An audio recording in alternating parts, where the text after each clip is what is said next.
नमस्कार दोस्तों। आज हम हिंदी साहित्य का 1000 प्रश्न उत्तर का मैराथन क्लास शुरू करने जा रहे हैं। आज पार्ट 1 का आरंभ करेंगे और आज हम 100 प्रश्न उत्तर डिस्कस करेंगे जो बहुत ही महत्वपूर्ण है और विभिन्न प्रकार के प्रतियोगी परीक्षा में ये प्रश्न पूछा जा सकता है। कल पार्ट 2 की शुरुआत होगी, फिर पार्ट 3, पार्ट 4, ऐसे करके हम संपूर्ण 1000 प्रश्न उत्तर डिस्कस करेंगे। तो चलिए शुरू करते हैं। पहला सवाल, अपभ्रंश के प्रथम महाकवि कौन है? तो अपभ्रंश के प्रथम महाकवि कौन है? तो इसका सही उत्तर होगा आपका स्वयंभू। अपभ्रंश का प्रथम कड़वकबद्ध रचना कौन सी है? तो अपभ्रंश का प्रथम कड़वकबद्ध रचना कौन सी है? तो इसका सही उत्तर होगा आपका पौमचर्यू। इसके लेखक हैं स्वयंभू। ये 7 चौपाई के बाद एक दोहा क्रम रचना है, तो आप इसको नोट कर सकते हैं, एग्जाम में पूछा जा सकता है। अपभ्रंश के प्रथम ऐतिहासिक व्याकरण कौन है? तो अपभ्रंश के प्रथम ऐतिहासिक व्याकरण कौन है? तो इसका सही उत्तर होगा आपका हेमचंद्र। हिंदी के प्रथम कवि कौन है? तो हिंदी के प्रथम कवि कौन माने जाते हैं? तो इसका सही उत्तर होगा आपका सरहपा। इनका समय है 9वीं सदी। हिंदी के प्रथम रचना कौन सी मानी जाती है? ये प्रश्न कई बार पूछा गया है। तो हिंदी की प्रथम रचना कौन सी मानी जाती है? तो इसका सही उत्तर होगा आपका श्रावकाचार। इसके लेखक हैं देवसेन। तो यहाँ से जो है 2 प्रकार के प्रश्न पूछे जा सकते हैं कि हिंदी की प्रथम रचना कौन सी है? तो वो है श्रावकाचार। और इसके लेखक कौन है? तो वो है देवसेन। हिंदी साहित्य की प्रथम रचना कौन सी है? ये प्रश्न भी कई बार पूछा गया है, तो आप इसको नोट कर सकते हैं। तो हिंदी साहित्य की प्रथम रचना कौन सी है? तो इसका सही उत्तर होगा आपका पृथ्वीराज रासो। और इसके लेखक हैं चंद्रवरदाई। इन दोनों प्रश्न को लेकर बहुत सारे लोगों में कन्फ्यूज़न है, क्योंकि कई बार ये प्रश्न पूछा जाता है कि हिंदी की प्रथम रचना कौन सी है। तो ऑप्शन में श्रावकाचार भी पूछा जाता है और पृथ्वीराज रासो। तो आप इसको नोट करके रखिएगा कि हिंदी की प्रथम रचना जो है वो है श्रावकाचार और हिंदी साहित्य की प्रथम रचना वो है पृथ्वीराज रासो। चलिए आगे बढ़ते हैं। हिंदी साहित्य की प्रथम महाकाव्य किसे माना जाता है? ये प्रश्न भी, ऐसे प्रश्न भी कई बार पूछे जाते हैं। तो हिंदी साहित्य का प्रथम महाकाव्य वो कौन सा है? तो वो है पृथ्वीराज रासो। तो प्रथम रचना और प्रथम महाकाव्य ये दोनों एक ही हैं। चलिए आगे बढ़ते हैं। हिंदी काव्य में प्रथम 12 मासा वर्णन किसमें हुआ है? तो हिंदी काव्य में प्रथम 12 मासा वर्णन किस ग्रंथ में हुआ है? तो इसका सही उत्तर होगा आपका बिसलदेव रासो। और इसके लेखक हैं नरपति नालह। चलिए आगे बढ़ते हैं। किसी भारतीय भाषा में रचित इस्लाम धर्मावलंबी कवि की प्रथम रचना कौन सी है? तो किसी भारतीय भाषा में रचित इस्लाम धर्मावलंबी कवि की प्रथम रचना कौन सी है? तो इसका सही उत्तर होगा आपका संदेश रासक। और इसके लेखक हैं अब्दुल रहमान।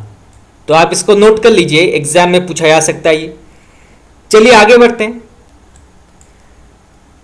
अवहट का सर्वप्रथम प्रयोग किसने किया था? ये प्रश्न भी कई बार पूछे गए हैं। तो अवहट का सर्वप्रथम प्रयोग किसने किया था? तो इसका सही उत्तर होगा आपका विद्यापति ने अपनी कीर्तिलता में सर्वप्रथम अवहट का प्रयोग किया था।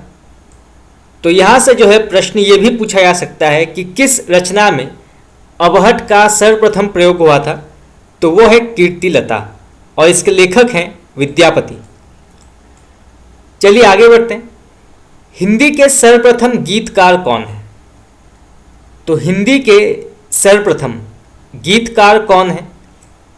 तो इसका सही उत्तर होगा आपका विद्यापति। तो विद्यापति आपका करेक्ट आंसर है।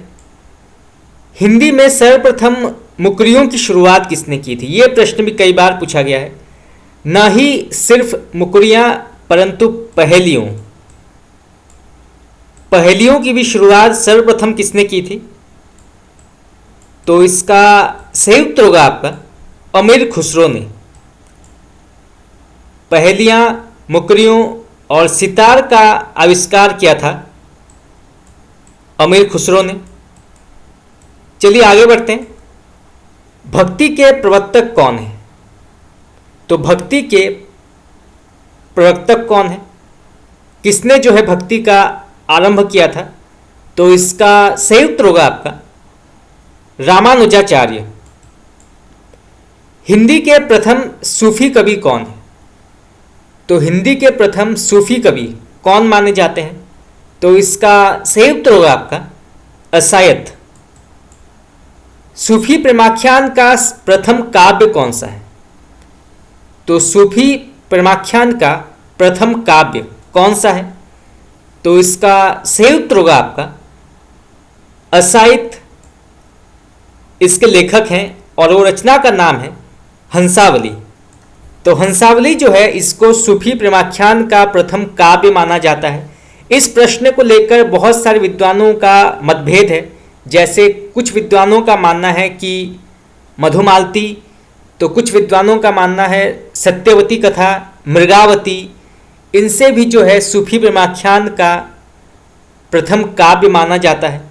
तो विभिन्न विद्वानों का अपना मत रहा है सूफी प्रेमाख्यान के प्रथम काव्य को लेकर। चलिए आगे बढ़ते हैं।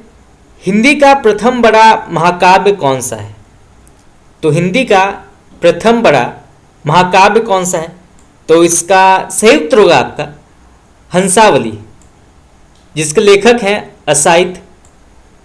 हिंदी का प्रथम वक्रोक्ति कथात्मक महाकाव्य कौन सा है? तो हिंदी का प्रथम वक्रोक्ति कथात्मक महाकाव्य कौन सा है? तो इसका सही उत्तर होगा आपका पद्मावत, और इसके लेखक हैं जायसी। चलिए आगे बढ़ते हैं। हिंदी की आदि कवयित्री कौन है? तो हिंदी की आदि कवयित्री कौन है? तो इसका सही उत्तर होगा आपका मीराबाई। कृष्ण भक्ति काव्य का सबसे प्रसिद्ध काव्य कौन सा है? यह प्रश्न कई बार पूछा गया है। तो कृष्ण भक्ति काव्य का सबसे प्रसिद्ध काव्य कौन सा है? तो इसका सही उत्तर होगा आपका सूरसागर, और इसके लेखक हैं सूरदास। तो यहां से जो है प्रश्न ये भी पूछा जा सकता है कि भ्रमर गीत ये किस काव्य से लिया गया है? तो वो है सूरसागर। चलिए आगे बढ़ते हैं। राम भक्ति का सबसे प्रसिद्ध काव्य कौन सा है? तो राम भक्ति का सबसे प्रसिद्ध काव्य कौन सा है? तो इसका सही उत्तर होगा आपका रामचरितमानस, और इसके लेखक हैं तुलसीदास। चलिए आगे बढ़ते हैं। भक्तिकाल को काव्य का स्वर्ण युग घोषित करने वाले प्रथम कवि कौन है या प्रथम व्यक्ति कौन है? तो भक्तिकाल को काव्य का स्वर्ण युग घोषित करने वाले प्रथम व्यक्ति कौन है? तो इसका सही उत्तर होगा आपका जॉर्ज ग्रियर्सन। तो यहां से जो है प्रश्न ये पूछा जा सकता है कि किसने जो है भक्तिकाल को सर्वप्रथम स्वर्ण युग कहा था? तो वो है जॉर्ज ग्रियर्सन। चलिए आगे बढ़ते हैं। सर्वप्रथम सतसई परंपरा का आरंभ किसने किया था? तो सर्वप्रथम सतसई परंपरा का आरंभ किससे होता है? तो इसका सही उत्तर होगा आपका तुलसी सतसई। अधिकांश कृपाराम की हित तरंगिणी को भी जो है सर्वप्रथम सतसई परंपरा का आरंभ मानते हैं। तो यहाँ से जो है दो प्रकार के प्रश्न पूछे जा सकते हैं। तो अगर ऑप्शन में हित तरंगिणी है तो आप इसको नोट कर सकते हैं, और अगर तुलसी सही है तो आप इसको टिक कर सकते हैं। परंतु अधिकांश समय जो है कृपाराम की हित तरंगिणी, इसको जो है सर्वप्रथम सत्सई परंपरा का आरंभ माना जाता है, तो आप इसको नोट कर लीजिए। चलिए आगे बढ़ते हैं। ऋतिकाव्य का सर्वप्रथम ग्रंथ कौन सा है? तो ऋतिकाव्य का सर्वप्रथम ग्रंथ कौन सा है? तो इसका सही उत्तर होगा आपका हित तरंगिणी, और इसके लेखक हैं कृपाराम। खड़ी बोली में लिखित सर्वप्रथम काव्य ग्रंथ कौन सा है? तो खड़ी बोली में लिखित सर्वप्रथम काव्य ग्रंथ कौन सा है? तो इसका सही उत्तर होगा आपका एकांतवासी योगी, और इसके लेखक हैं श्रीधर पाठक। एकांतवासी योगी जो है ये हरमिट से अनुवादित है।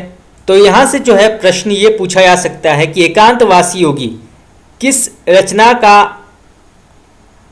अनुवादित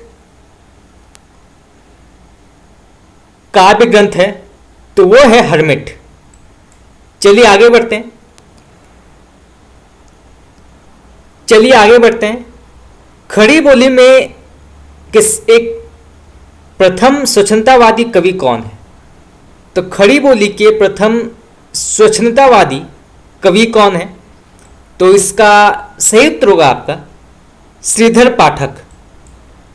खड़ी बोली का प्रथम महाकाव्य कौन सा है? तो खड़ी बोली का प्रथम महाकाव्य कौन सा है? तो इसका सही उत्तर होगा आपका प्रिय प्रवास, और इसके लेखक हैं हरिओध। तो यहाँ से जो है दो प्रकार के प्रश्न पूछा जा सकता है कि खड़ी बोली का प्रथम महाकाव्य कौन सा है और इसके लेखक कौन है? तो वो है हरिओध, और इसका नाम है प्रिय प्रवास। चलिए आगे बढ़ते हैं। गीतिकाव्य शब्द का सर्वप्रथम प्रयोग किसने किया था? तो गीतिकाव्य का सर्वप्रथम प्रयोग किसने किया था? तो इसका सही उत्तर होगा आपका लोचन प्रसाद पांडेय ने। कुसुमन माला की भूमिका में उन्होंने सर्वप्रथम गीतिकाव्य शब्द का प्रयोग किया था। तो आप इसको नोट कर सकते हैं, बहुत ही महत्वपूर्ण प्रश्न है। चलिए आगे बढ़ते हैं। छायावाद की प्रथम कृति कौन सी है? तो छायावाद की प्रथम कृति कौन सी है? तो इसका सही उत्तर होगा आपका झरना। इसके लेखक हैं जयशंकर प्रसाद, और ये 1918 में प्रकाशित हुई थी। तो यहाँ से जो है तीन प्रकार के प्रश्न पूछे जा सकते हैं कि छायावाद की प्रथम रचना कौन सी है? तो वो है झरना। इसके लेखक कौन है? तो वो है जयशंकर प्रसाद, और ये कब प्रकाशित हुई थी? तो ये हुई थी 1918 में। चलिए आगे बढ़ते हैं। आचार्य रामचंद्र शुक्ल के अनुसार छायावाद का प्रथम प्रतिनिधि कवि कौन है? तो आचार्य रामचंद्र शुक्ल के अनुसार छायावाद का प्रथम प्रतिनिधि कवि कौन है? तो इसका सही उत्तर होगा आपका सुमित्रानंदन पंत। मुक्त छंद का प्रथम प्रयोगकर्ता कौन है? तो मुक्त छंद का प्रथम प्रयोगकर्ता कौन है, या प्रयोगकर्ता कवि कौन है? तो इसका सही उत्तर होगा आपका सूर्यकांत त्रिपाठी निराला, और इसका सर्वप्रथम प्रयोग इन्होंने किया था जूही की कली में। तो यहाँ से जो है दो प्रकार के प्रश्न पूछे जा सकते हैं। चलिए आगे बढ़ते हैं। निराला की प्रथम कविता कौन सी है? तो निराला की प्रथम कविता कौन सी है? तो इसका सही उत्तर होगा आपका जूही की कली, और यह प्रकाशित हुई थी 1916 में, 1916। चलिए आगे बढ़ते हैं। प्रयोगवाद शब्द का प्रथम प्रयोग किसने किया था? तो प्रयोगवाद शब्द का प्रथम प्रयोग किसने किया था? तो इसका सही उत्तर होगा आपका नंद दुलारे वाजपेयी। नई कविता नाम किसने दिया था? तो सर्वप्रथम नई कविता नाम किसने दिया था? तो इसका सही उत्तर होगा आपका अज्ञेय ने। तो आप इसको नोट कर सकते हैं, एग्जाम में पूछा जा सकता है। चलिए आगे बढ़ते हैं। अज्ञेय की प्रथम काव्य कृति कौन सी है? तो अज्ञेय की प्रथम काव्य कृति कौन सी है? तो इसका सही उत्तर होगा आपका भग्नदूत, और यह प्रकाशित हुई थी 1933 में। तो यहाँ से जो है दो प्रकार के प्रश्न पूछे जा सकते हैं। प्रेमचंद का प्रथम उपन्यास कौन सा है? तो प्रेमचंद का प्रथम उपन्यास कौन सा है? तो इसका सही उत्तर होगा आपका प्रेमा, अर्थात दो सखियों का विवाह, और यह प्रकाशित हुआ था 1907 में। तो आप इसको नोट कर सकते हैं, एग्जाम में पूछा जा सकता है ये। चलिए आगे बढ़ते हैं। हिंदी का प्रथम उपन्यास कौन सा है?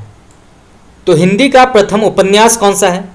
तो इसका सही उत्तर होगा आपका परीक्षा गुरु, और इसके लेखक हैं लाला श्रीनिवास दास। प्रेमचंद का मूल रूप से हिंदी में लिखित प्रथम उपन्यास कौन सा है? तो प्रेमचंद का मूल रूप से लिखित हिंदी में प्रथम उपन्यास कौन सा है? तो इसका सही उत्तर होगा आपका कायाकल्प। कायाकल्प से पहले मुंशी प्रेमचंद जो उपन्यास लिखते थे वो सर्वप्रथम वो उर्दू भाषा में लिखते थे, फिर उसको बाद में हिंदी भाषा में उसका अनुवाद किया जाता था। परंतु कायाकल्प एकमात्र ऐसा उपन्यास है जो मूल रूप से हिंदी में लिखा गया, और जब वो हिंदी में लिखते थे तो उनका जो साहित्यिक नाम था, उनका जो उपनाम था वो था प्रेमचंद, और जब वो उर्दू में लिखते थे उनका नाम था नवाब राय, परंतु उनका वास्तविक नाम है धनपत राय। तो यहाँ से जो है कई प्रश्न पूछे जा सकते हैं। चलिए आगे बढ़ते हैं। जैनेन्द्र कुमार का प्रथम उपन्यास कौन सा है? तो जैनेन्द्र कुमार का प्रथम उपन्यास कौन सा है? तो इसका सही उत्तर होगा आपका परख, और यह प्रकाशित हुई थी 1929 में। चलिए आगे बढ़ते हैं। इलाचंद जोशी का प्रथम उपन्यास कौन सा है? तो अब पूछा गया है कि इलाचंद जोशी का प्रथम उपन्यास कौन सा है? तो इसका सही उत्तर होगा आपका घृणामयी, और यह प्रकाशित हुई थी 1929 में। भगवती चरण वर्मा का प्रथम उपन्यास कौन सा है? तो भगवती चरण वर्मा का प्रथम उपन्यास कौन सा है? तो इसका सही उत्तर होगा आपका चित्रलेखा, और यह प्रकाशित हुई थी 1934 में। चित्रलेखा में पाप पुण्य का वर्णन है, इसमें जो है पाप पुण्य के बारे में बताया जाता है, तो आप इसको नोट कर सकते हैं। चलिए आगे बढ़ते हैं। अज्ञेय का प्रथम उपन्यास कौन सा है? तो अज्ञेय का प्रथम उपन्यास कौन सा है? तो इसका सही उत्तर होगा आपका शेखर एक जीवनी, और यह प्रकाशित हुई थी 1941 में। शेखर एक जीवनी अज्ञेय का बहुत ही प्रसिद्ध उपन्यास है, तो आप इसको नोट कर सकते हैं। फणीश्वरनाथ रेणु का प्रथम उपन्यास कौन सा है? तो इसका सही उत्तर होगा आपका मैला आंचल, और यह प्रकाशित हुई थी 1954 में। निर्मल वर्मा का प्रथम उपन्यास कौन सा है? निर्मल वर्मा, तो इनका प्रथम उपन्यास है वे दिन, और यह प्रकाशित हुई थी 1964 में। हिंदी की प्रथम मौलिक कहानी किसे मानी जाती है? यह प्रश्न भी कई बार पूछा गया है प्रतियोगी परीक्षा में, टीजीटी पीजीटी में कई बार पूछा गया है, और भी जो विभिन्न प्रकार के परीक्षाएं हैं उसमें भी कई बार ये पूछा गया है। तो हिंदी की प्रथम मौलिक कहानी कौन सी है? तो इसका सही उत्तर होगा आपका इंदुमती, और इसके लेखक हैं किशोरीलाल गोस्वामी।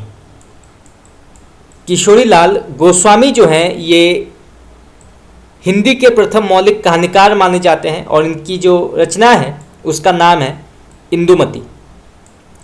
चलिए आगे बढ़ते हैं। हिंदी की प्रथम कहानी लेखिका कौन है? यह प्रश्न भी कई बार पूछा गया है। तो हिंदी की प्रथम कहानी लेखिका कौन है? तो इसका सही उत्तर होगा आपका बंग महिला, और इसके लेखक हैं राजेंद्र वाला घोष। तो बंग महिला का पूरा नाम है राजेंद्र बाला घोष, तो आप इसको नोट कर सकते हैं, और इस कहानी का नाम है दुलाई वाली। तो बंग महिला जो है ये हिंदी की प्रथम कहानी लेखिका मानी जाती है, और इन्होंने लिखा था दुलाई वाली। चलिए आगे बढ़ते हैं। जयशंकर प्रसाद की प्रथम कहानी कौन सी है?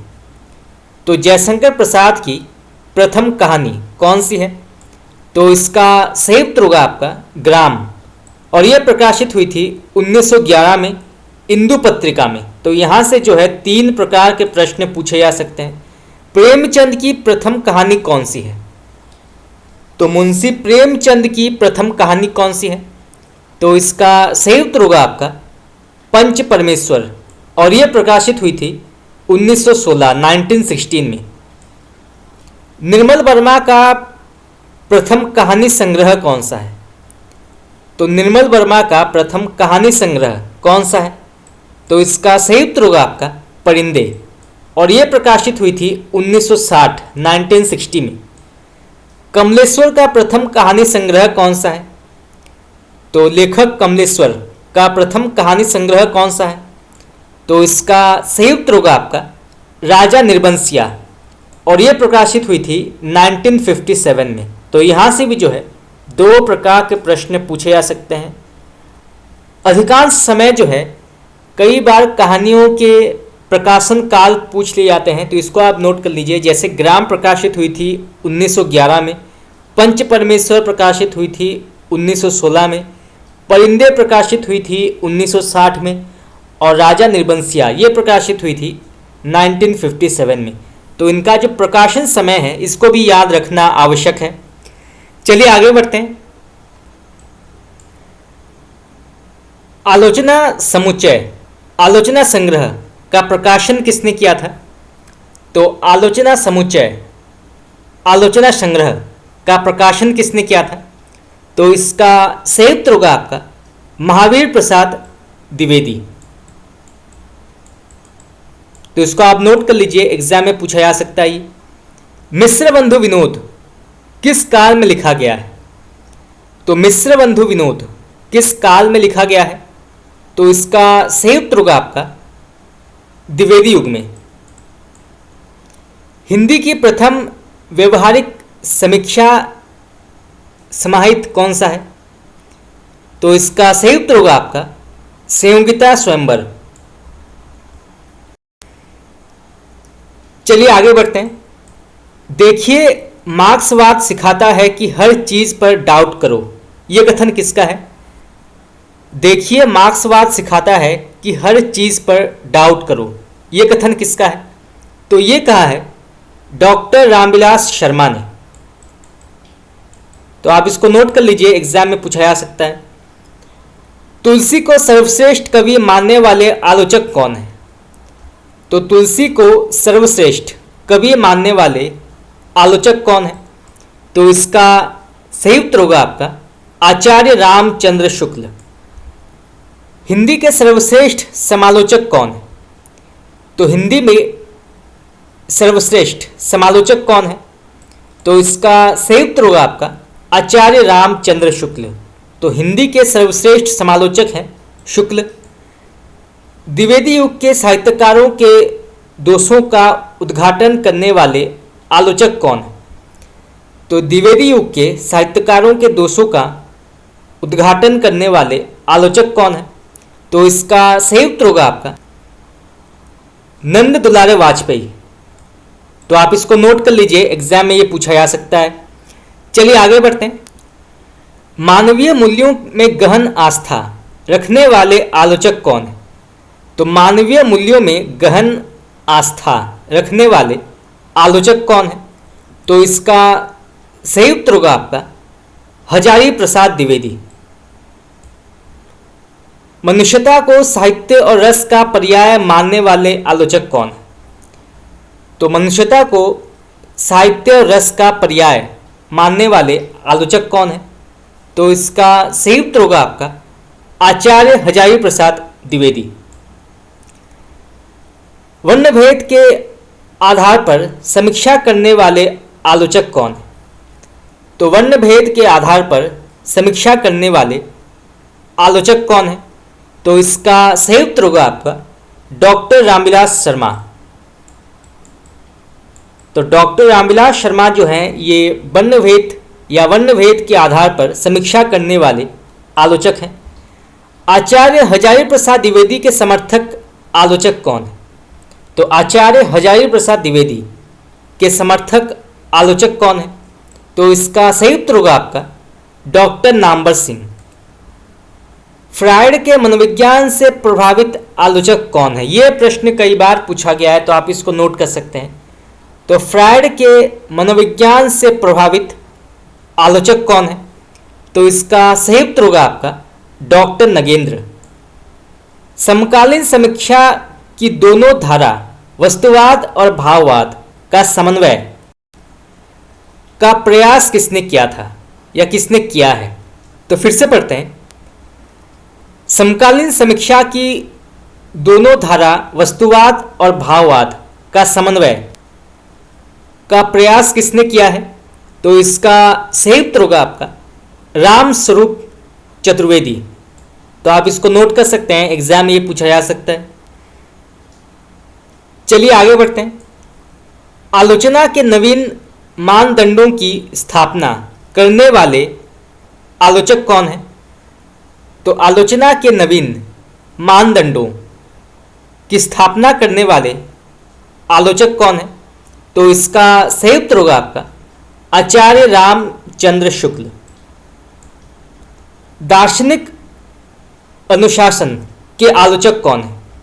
तो दार्शनिक अनुशासन के आलोचक कौन है? तो इसका करेक्ट आंसर होगा आपका डॉक्टर देवराज। तो आप इसको नोट कर लीजिए, परीक्षा में पूछा जा सकता है। चलिए आगे बढ़ते हैं। उदात्त काव्य का मूल स्रोत है, ये किसने कहा है? तो उदात्त काव्य का मूल स्रोत है, ये कथन किसका है? तो इसका सही उत्तर होगा आपका लोंजाइनस। ये पाश्चात्य के बहुत बड़े आलोचक हैं लोंजाइनस। तो इन्होंने कहा था कि उदात्त काव्य का मूल स्रोत है, इन्होंने उदात्तवाद का परिचय दिया है। तो आप इसको नोट कर सकते हैं। चलिए आगे बढ़ते हैं। त्रासदी का लक्ष्य क्या है? तो त्रासदी का लक्ष्य क्या है? तो इसका सही उत्तर होगा आपका भावों का विवेचन एवं यथार्थ का ज्ञान। तो आप इसको नोट कर सकते हैं, प्रश्न पूछा जा सकता है कि त्रासदी का लक्ष्य क्या है? तो इसका लक्ष्य है भावों का विवेचन एवं यथार्थ का ज्ञान। और त्रासदी या विवेचन सिद्धांत, इसका परिचय दिया था अरस्तु ने। तो ये प्रश्न भी जो है एग्जाम में पूछा जा सकता है। चलिए आगे बढ़ते हैं। कला आश्रयजन्य नहीं है, ये कथन किसका है? तो कला आश्रयजन्य नहीं है, ये कथन किसका है? तो ये कहा है अरस्तु ने। चौपाई में 16 मात्राएं, दोहा और सोरठा में 24 मात्राएं, उल्लाल में 28 मात्राएं और हरिगीतिका में 28 मात्राएं होती हैं। तो यहाँ से जो है विभिन्न प्रकार के प्रश्न पूछे जा सकते हैं कि हरिगीतिका, इसमें कितनी मात्राएं हैं? तो इसमें जो है 28 मात्राएं हैं। उल्लाल में कितनी मात्राएं होती हैं? तो इसमें जो है इसमें भी 28 मात्राएं होती हैं। चौपाई में कितनी मात्राएं होती हैं? तो इसमें जो है 16 मात्राएं होती हैं। और दोहा और सोरठा, इसमें कितनी मात्राएं होती हैं? तो इसमें जो है 24 मात्राएं होती हैं। तो यहाँ से जो है 4 प्रकार के प्रश्न पूछे जा सकते हैं। चलिए आगे बढ़ते हैं। दंडक किसे कहते हैं? तो दंडक किसे कहते हैं? तो इसका सही उत्तर होगा आपका वर्ण वृत्त में 26 वर्ण से अधिक वाले दंडक कहलाते हैं। तो वर्ण वृत्त में 26 या 26 वर्ण से अधिक वाले जो हैं दंडक कहलाते हैं। तो आप इसको नोट कर सकते हैं। चलिए आगे बढ़ते हैं। स्वच्छंद छंद में आर्ट ऑफ म्यूजिक नहीं मिल सकता, वहां आर्ट ऑफ रीडिंग है, वो स्वर प्रधान नहीं व्यंजन प्रधान है, ये कथन किसका है? तो फिर से पढ़ते हैं। स्वच्छंद छंद में आर्ट ऑफ म्यूजिक नहीं मिल सकता, वहां आर्ट ऑफ रीडिंग है, वह स्वर प्रधान नहीं व्यंजन प्रधान है, ये किसने कहा है? तो ये कहा है सूर्यकांत त्रिपाठी निराला ने। तो आप इसको नोट कर सकते हैं, एग्जाम में ये पूछा जा सकता है। चलिए आगे बढ़ते हैं। मुक्त छंद की कल्पना हिंदी में विधिवत किस युग में प्रारंभ हुई? तो मुक्त छंद की कल्पना जो है हिंदी में विधिवत किस युग में प्रारंभ हुई? तो इसका सही उत्तर होगा आपका छायावाद में। लिप्स ऑफ द ग्रास पुस्तक किसकी है? तो लिप्स ऑफ द ग्रास पुस्तक किसकी है, किसने लिखा है ये? तो इसका सही उत्तर होगा आपका वाल्ट व्हिटमैन। तो आप इसको नोट कर सकते हैं। छंद में लय क्या है? तो छंद में लय क्या है? तो इसका सही उत्तर होगा आपका लय एक संयत व्यवस्था है जो स्वर के आरोह अवरोह से उत्पन्न होती है। तो छंद जो है एक संयत व्यवस्था है जो स्वर के आरोह और अवरोह से उत्पन्न होती है। तो आप इसको नोट कर सकते हैं। अगर छंद के बारे में पूछा जाता है तो इसका अर्थ है ये एक संयत व्यवस्था है जो स्वर के आरोह और अवरोह से उत्पन्न होती है। चलिए आगे बढ़ते हैं। छंद शास्त्र को अन्य किस नाम से जानते हैं? तो छंद शास्त्र को अन्य किस नाम से जानते हैं? तो इसका सही उत्तर होगा आपका पिंगल शास्त्र।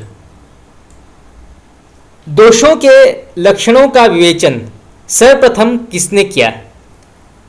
तो दोषों के लक्षणों का विवेचन सर्वप्रथम किसने किया है? तो इसका सही उत्तर होगा आपका वामन। मुख्यार्थ का जिससे अपकर्ष हो वो दोष है, ये किसने कहा है? तो मुख्यार्थ का जिससे अपकर्ष हो वह दोष है, ये किसने कहा है? तो ये कहा है आचार्य मर्मट ने। चलिए आगे बढ़ते हैं। गुण काव्य की संपत्ति अर्थात सौंदर्य विधायक तत्व और दोष उसकी विपत्ति अर्थात सौंदर्य विधातक तत्व है। यह कथन किसका है? तो फिर से पढ़ते हैं। गुण काव्य की संपत्ति अर्थात सौंदर्य विधायक तत्व और दोष उसकी विपत्ति अर्थात सौंदर्य विधातक तत्व है, ये किसने कहा है? तो इसका सही उत्तर होगा आपका दंडी। चलिए आगे बढ़ते हैं। शिरीष की याद आई नामक ललित निबंध किसका है? तो शिरीष की याद आई नामक ललित निबंध किसका है? तो इसका सही उत्तर होगा आपका विद्यानिवास मिश्र। शिरीष का फूल नामक निबंध किसने लिखा है? तो शिरीष का फूल नामक निबंध किसने लिखा है? तो इसका सही उत्तर होगा आपका आचार्य हजारी प्रसाद द्विवेदी। तो यहाँ से जो है दो प्रकार के प्रश्न पूछे जा सकते हैं, क्योंकि शिरीष के नाम से दो प्रकार के ग्रंथों की या दो प्रकार के रचनाओं को लिखा गया है। पहला है शिरीष की याद आई, इसके लेखक हैं विद्यानिवास मिश्र, और दूसरा है शिरीष का फूल, इसके लेखक हैं आचार्य हजारी प्रसाद द्विवेदी। तो जहाँ पे फूल शब्द का प्रयोग हुआ है इसके लेखक हैं आचार्य हजारी प्रसाद द्विवेदी, और जहाँ पे याद आई इस शब्द का प्रयोग हुआ है तो इसके लेखक हैं विद्यानिवास मिश्र। तो यहाँ से जो है आप नोट कर सकते हैं। चलिए आगे बढ़ते हैं। चील कहानी किस कहानीकार की है? तो चील कहानी किस कहानीकार की है? तो इसके लेखक हैं शैलेश मटियानी। कील कहानी किसकी है? तो अब पूछा गया है कि कील कहानी के लेखक कौन है? तो इसके लेखक हैं महिप सिंह। भवंती नामक पुस्तक किसकी है? तो भवंती नामक पुस्तक के लेखक कौन है? तो इसके लेखक हैं अज्ञेय। पश्यंती नामक रचना किसने लिखी है? तो पश्यंती नामक रचना के लेखक कौन है? तो इसके लेखक हैं धर्मवीर भारती। कविप्रिया शीर्षक कहानी किसने लिखी है? तो कविप्रिया शीर्षक कहानी किसने लिखी है? तो इसके लेखक हैं अज्ञेय और शेखर जोशी। तो आप इसको नोट कर सकते हैं, अज्ञेय और शेखर जोशी ने कविप्रिया नामक कहानी लिखी है। चलिए आगे बढ़ते हैं। कवि प्रिया शीर्षक काव्य रचना करने वाले भक्ति काल के सर्वश्रेष्ठ कवि कौन है? तो कवि प्रिया शीर्षक काव्य रचना करने वाले भक्ति काल के सर्वश्रेष्ठ कवि कौन है? तो इसका सही उत्तर होगा आपका केशव दास। तो आप इसको नोट कर सकते हैं। केशव दास जो हैं ये आचार्य रामचंद्र शुक्ल के अनुसार ऋतिकाल के अंतर्गत नहीं आते हैं, ये भक्तिकाल के अंतर्गत आते हैं। और इन्होंने कवि प्रिया के अलावा विज्ञान गीता,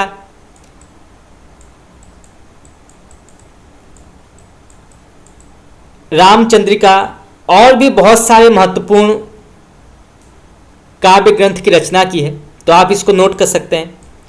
चलिए आगे बढ़ते हैं। कामधेनु कहानी किसने लिखी है?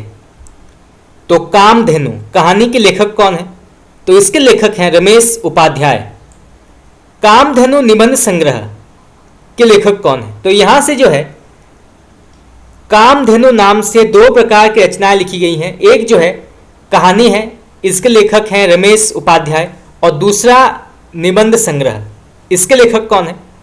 तो इसके लेखक हैं कुबेरनाथ राय। तो आप इसको नोट कर सकते हैं, एग्जाम में ये पूछा जा सकता है। चलिए आगे बढ़ते हैं।